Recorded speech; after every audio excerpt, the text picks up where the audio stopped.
Hello, everyone. My name is Daniel Reyes, and today I will be discussing one of my favorite films of last year, Promising Young Woman. In the year 2017, writer and director Emerald Fennell began pitching the film to prospective buyers. However, a dark comedy about women being raped and sexually assaulted by a first-time feature film director was cause for concern for most studios, resulting in them either not being interested or wanting to change certain aspects of the narrative in order to fund it. But Fennell knew the film she wanted to make, so she stuck to her guns and refused to compromise until meeting with the production company Lucky Chap, who not only understood her vision, but they loved it. However, a lot more problems arose in their place in 2019 due to an extremely tight 23-day shoot in Los Angeles for the entire film. Despite this, Fennell persevered and was able to get the footage she had wanted by staying on schedule and improvising when necessary. In the year 2020, the film made its debut at the Sundance Film Festival, opening to critical acclaim and generating Oscar buzz for both writer and director Fennell and star of the film Carey Mulligan, as well as for the film itself being touted as one of the year's best overall. On Christmas Day in the year 2020, in the midst of a global pandemic, this film was finally released in a limited theatrical format, but was soon made available to purchase on streaming on January 15th, 2021. Due to the quarantine in place, the availability of the film at home for an additional cost allowed more people to view it whom otherwise would have never gone to a theater.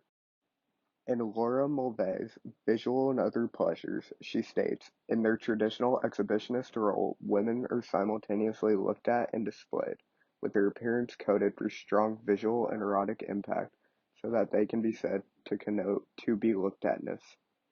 Within the director's commentary of this film, Fennell mentions that she wanted to play with these preconceived notions of the audience, and very early on had planned the first shot of the film to open at a club full of men who had just gotten off of work.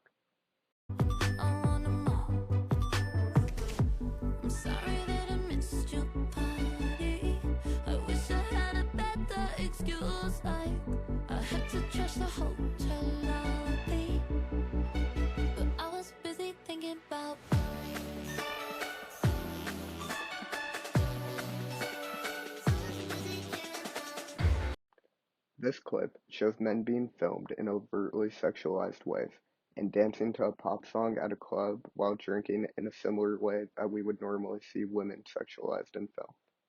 Fennell decides to flip this common genre trope on its head in order to bring attention to the double standard between men and women's expectations in film, because it looks strange to the viewer who may even laugh at the unusual sight, but it is simply the industry standard that most women are accustomed to.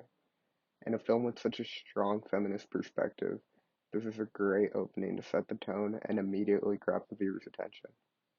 According to a scholarly article by Martin P. Rousseau, contemporary cinema focuses on the latest developments in film, culture, theory, reception, and industry.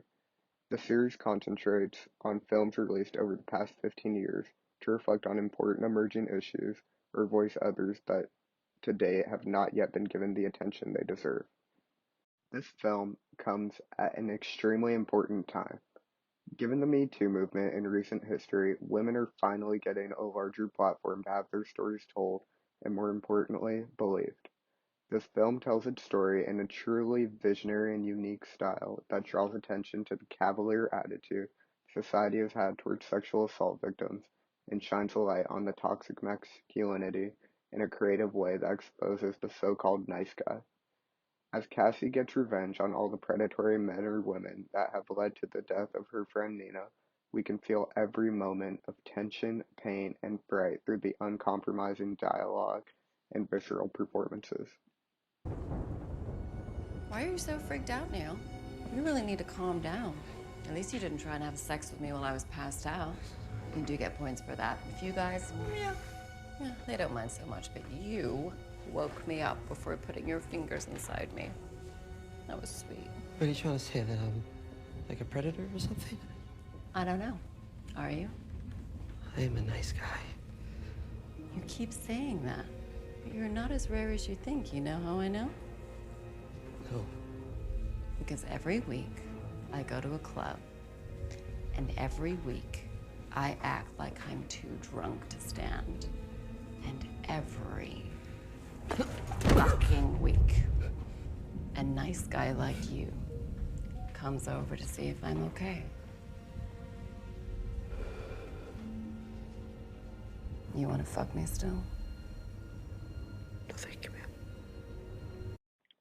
This film allows a female protagonist to act in extremely untraditional and sometimes even creepy or scary ways. But throughout this all, the viewer is still encouraged to root for her due to the encapsulating performance by Carey Mulligan, which allows the movie to push to extreme limits but remain grounded, keep the viewer invested, and strengthen the overall message of the story. Hey, I said, what are you doing?